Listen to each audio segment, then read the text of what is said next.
I cold approach 56 hottest women in 4 weeks. And this is what it taught me about women. Okay. Now, let me rewind back, tell you a little about myself.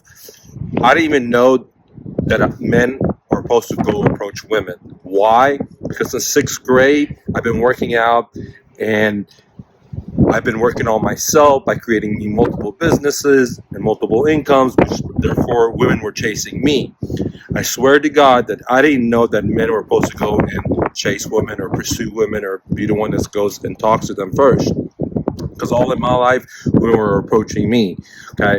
So I realized I was 48 years old that I didn't know how to talk to women. I literally had to Google, are men supposed to go and do this? Because I saw this beautiful, gorgeous Indian girl with the dot at the gym. And I wanted to go talk to her, but I didn't have the confidence. I was scared as hell. I didn't know what to say. I didn't have a script. I've never done it before. And I was like, man, what do I need to do? So just like everything else, I YouTubed it. I Googled it, and it told me, okay, this is what you need to do, this is what you need to do, this is what you need to do. And therefore, I went and took action, right? I broke the transaction up with the first girl into 4 different steps at 4 different times. And I went in and talked to her at the gym, and I got rejected. She was very nice, but literally, honest truth, I got rejected. She was like, no, I don't want you to work out with me. I said, okay, no problem. Okay. And then I went home, I ran play, and I thought, okay, what did I do wrong? And then I also realized that, I just can't be holding my punches for the perfect fight. What does that mean? After my separation, I decided that, what, I'm not going to get with women. I'm totally happy with myself. I like myself. I like to do shit by myself. I like to cycle. I like to do yoga, meditation, all this good stuff with myself. I like to work out. I enjoy myself. Like, why should I even fuck around with anyone else, right? So I saw this girl with the Indian dot at the gym, and I said, okay, let me approach her. But then I got rejected, right? And that something sparked in me when I got rejected. I said, you know what, man? I need to do more research. And that's when I realized that, hey, you know what? I'm just holding my punch for that one perfect girl, and that's never going to happen. What I need to do is just like in real estate. I just can't wait for just that one lead, right? I need to generate me a bunch of different leads where I'm working the leads. Therefore, I'm getting better at my script. I'm getting better at my confidence. I'm getting better on how to talk to women, etc., right? Just like real estate. But on the woman side, I wasn't doing that. I was just saying, hey, I'm okay just being with myself. And then if I saw someone, I wouldn't even know how to approach them, how to talk to them, because I've never done that before, okay? Because women have been approaching me since sixth grade or since I was very young, because I started working out and I have financial success, and, and it showed, and I dressed nice, etc. And, when we were chasing me, I never had a cold approach anyone in my life. But I decided that I need to start cold approaching women. And here's what I've learned. Here's what I want to share with you. Okay. Number 1, this is very, very important. If you approach a baddie, it's much more better than if you approach a 1 or a 2 or a 3 or 4 or 5 or a 6 or even a 7, okay? Don't do that. Go approach the baddies, because the risk is exactly the same. If I approach a girl that's 6 or 7, I'm going to have the same exact risk if I approach a girl that's number 1, right? Like the 10, like the best of the best. The risk is the same. I'm going to have a date with her, or I'm going to get rejected, okay? The other thing is that with the baddies, there's less, men are trying to hit on them because they all feel the same ways as I have, right? They don't have the self-confidence, they don't believe in themselves, they don't know what to do, or they'll go and they'll become simps, and chicks don't like that either, right? So what I realized is that, hey, number 1, instead of risking it to get the biscuit, why not just go for the 10s? Just like in real estate investing, for example, one time we did this one deal that was like a multi-million-dollar penthouse in Dallas, Texas. And I think it was like 30 million, 25 million, 44 million. I can't remember. It's been over 15 years. I did that transaction, and the paycheck that I got from that was so much more money than if I'd done 10 single residential homes. And I scratched my head and I was like, wow, this is a profound thing. Because if I go for that baddie, the 10, the most gorgeous girl, versus like if I go with that $100 million home or $300 million, $33 million home, the payout is so much better than going with just a single residential home, going with a 6 or a 7. The risk is all the same. The time is exactly the same. For example, if I would try to get a house from a single residential home that's, let's say, worth $200,000, it's going to take me the same amount of time. It's going to take me the same amount of marketing. It's going to take me the same amount of resources, closing, reselling, whatever I'm going to do with it. If I was going to go with the exact $33 million home, it was going to take me the same amount of time, the same amount of marketing, same amount of skills, and the paycheck is tremendously higher.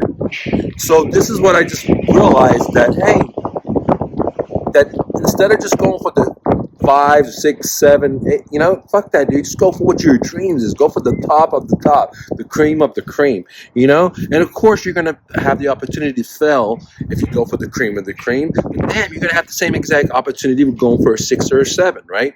The other thing I realized is that whenever I cold approach the hottest chicks, most of them were so much more nicer than when I approached a 6 or a 7, right? The 6 or a 7, they felt entitled because all the guys, even like high value men, handsome guys, sometimes don't believe in themselves for whatever the story may be, and they'll shoot for that 6 or 7. So that 6 or 7 has got all these guys hitting on her. They got the 10s, they got the 9s, they got the 8. Some guys just want to sleep with a girl, and they'll come down in their value. So if they're like in the market a 10, maybe they'll shoot for a 7 just for an easy lay, right? So these 7, so the point I'm trying to make is, if you're cold approaching a 7, she's got like 10s, 9s, 8s, all 5s, 4. Everyone's going for that one because they think it's an easier hunt. They think that, it's a low-bearing fruit. But what they're not realizing is that, hey, that bitch has so many people approaching her. The fruit that she's going to give you is not going to be any better than, it's very little, versus the 10, right? I'm talking about just in looks, just the material part. I'm not talking about the other stuff, right? Because that's a question mark. We don't know about that. I'm just talking about just appearance. Like, if you got a fucking baddie, you got a 10, dude, she's just a fucking knockout. Everywhere you go, dude, you're going to know you got a fucking baddie, right? If you got a fucking a 5, you're gonna know. People looking at you like, dude, you look too good for that bitch, right? Excuse my language, no disrespect, but you know what I'm trying to say, gentlemen. So the point of the story is, if you go for the number 10s, not is it more bang for the money, bigger payout.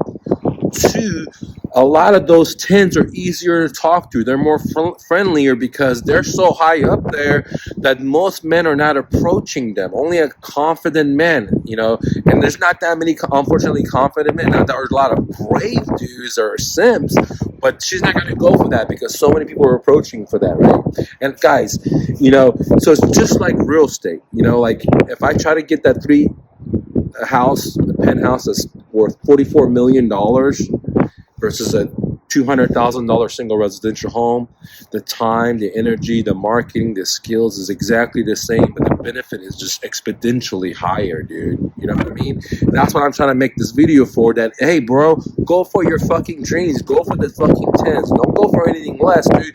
Go shoot for the fucking moon, bro, because this is something that I haven't done in my personal life. The first wife that I had she was pretty attractive. But the second one, I was like, man, I'm not going to get an attractive girl because there's going to be problems with this. But then I realized that getting an unattractive girl is going to be the worst decision, the most headaches, the most pain in your fucking life, because they're more likely going to be damaged goods. You know what I mean? So the point of the story is, better to shoot up instead of down. And if you shoot up super high and if you fall down, you're still going to be a lot more than if you're going for a 6. If you're going for a 6, and she rejects you, you're going to have less confidence, okay? Now, the other thing is that whenever you have number 3, whenever you go for 10s, not only are they going to be nicer, not only the paycheck's going to be more, but you're probably going to have a more high probability of eventually closing one of these girls. Okay, that's why you see a lot of hot chicks with ugly guys, right? Because some of these chicks, if not many of these chicks, probably don't have self-confidence just like the men, right? But they have it easy. They're just sitting back with their head, and the men are approaching them, and they're becoming simps, and all kinds of dumb shit. The good thing with me was I was never a simp, right? I just didn't have the skills to go approach women. I didn't have the skills and the confidence to go talk to women. However, I worked on myself when I had the women approach me, so I didn't have that problem like the Sims did, where I had to do whatever the women wanted to. But I want to have both. I want to work on myself and have women want me. But at the same time, if I see a woman that I want to have the confidence, the skill sets to go and approach them and get the deal done, dude. Close the darn deal, just like in real estate investing. And so the point of this video is, guys, that hey, go for your fucking dreams, dude. I know it's scary. I know it's hard. It's embarrassing.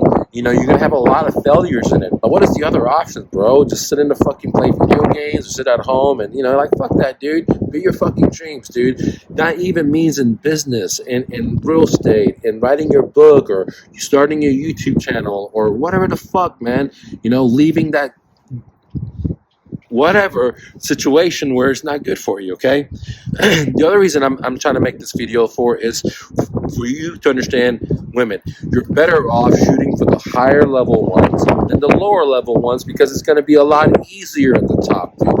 You always heard that saying. I didn't realize that. Now, it's going to make you super nervous. It's going to make you super uncomfortable. I'm not kidding. I don't know about you. Maybe you're a stud. For me, let me talk about me. It was very, very nerve-wracking. It was very, very scary. I remember the first time I cold approached a girl at the gym, bro. I was so scared. I didn't know what the fuck to do. I am still feeling the same way. I'm a rookie, dude. Literally a rookie. Now, what I got my black belt in is getting these off-market properties from motivated sellers, negotiating a deep discount, or buying with seller financing, or just taking over their mortgages. That's what I'm really, really good at negotiation.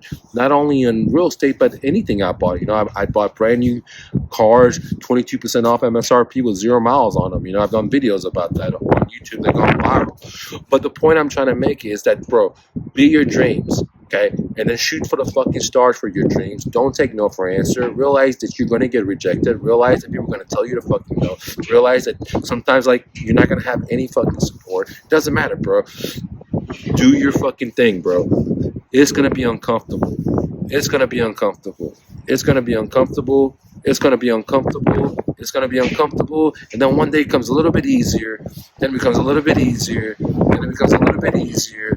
Then it now becomes a little bit more easier. Then a little bit more easier. Now you're in the rhythm of yourself. Now you're in the rhythm of yourself. Now you're in the rhythm of yourself. And then you become a fucking black belt master, bro. By continuously failing, evaluating. I talked about it in my last video. I just realized that failing is a defense mechanism. You need failing in your life. You got to fail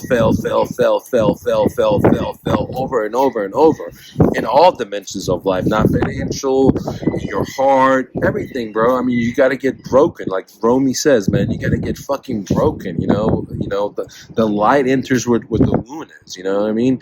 I'm butchering his poem, but point I'm trying to make is, man, bro, go for the baddies. Don't just go for the fucking mediocre. Trust me, the mediocre, everyone's hitting on them because they probably don't have self-confidence, and they're fucking gonna be rude. They're gonna be assholes. They're gonna think they're better than they are, dude. Where the baddies have realized that no one's gonna hit on them. Very small amount of people are gonna hit on them. And guess what? They're probably going to be nicer. They're probably ready to have a relationship. They're probably going to want to do whatever the fuck you want to do with them, right? So go for the baddies, bro. Go for the baddies. It's extremely hard. Trust me. I'm working on it right now, right?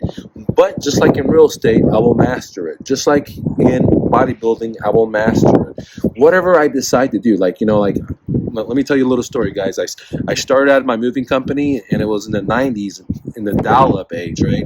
And IT guys were so expensive. Guys were coming out of college with just a IT simple degree, and they were making $75K. So what I started doing is starting outsourcing people from India and paying them very little amount of money for them to make me custom software for my moving company. And at that time, again, it was dial-up.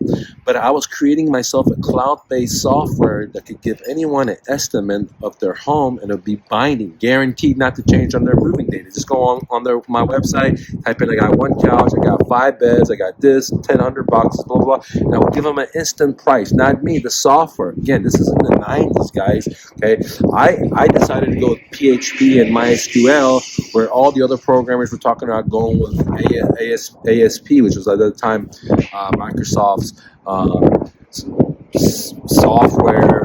And I was like, no, dude, I'm going to go. I thought that the future was going to be open source. I thought the future was going to be cloud-based. People were suggesting to me that I should create a software for my office where people call in and we can just put it into our system or give them a call. I was like, no, I don't want that, dude. I wanted to be online where I can just be anywhere and get people quotes, because or they could go on my website and type the customer and type in what they want, where they're moving from, where they're moving to, what the zip code was, and the software would know the distance, how much to charge for fuel, how much, all this stuff, man. And I did the programming like all by myself, bro. And I hired an IT guy because the guy couldn't come up with a mathematic formula to calculate all that. And thank God I was good at physics. And I came up with a formula for him, and then he was able to code that shit. And we worked together for 2 or 3 years working on this software, man. And it was amazing. And then end of the day, the guy was able to come from India to TI, Texas Instrument. He got a really fat salary because he demonstrated that he created this software for me and this, and I was in Texas too, so they had we moved Texas Instrument before, so they knew about us and Dr. Move, and it was funny, and they brought that guy from different country to America. He gave him a great job, dude, and I was so happy with that. At the same time, I lost my IT guy, Iran. He was a very good guy, dude. So anyways, guys, the point of the story is, it doesn't matter if you know how to do something or not. Once you want to do it, if you're willing to take action, you're willing to have the balls, you'll do it, dude. You just got to keep doing it over and over and over and over, just like bodybuilding. You're not going to get put on 10 pounds or 50 pounds and just overnight, bro. It's going to take many, many, many, many, many years. Sure, there's shortcuts, but just like that, it'll burn you at the end of the day. Look what's happening with, our treasury today. We're at trillions of dollars, okay? Anyways, guys, don't take no for an answer. Much love. Peace.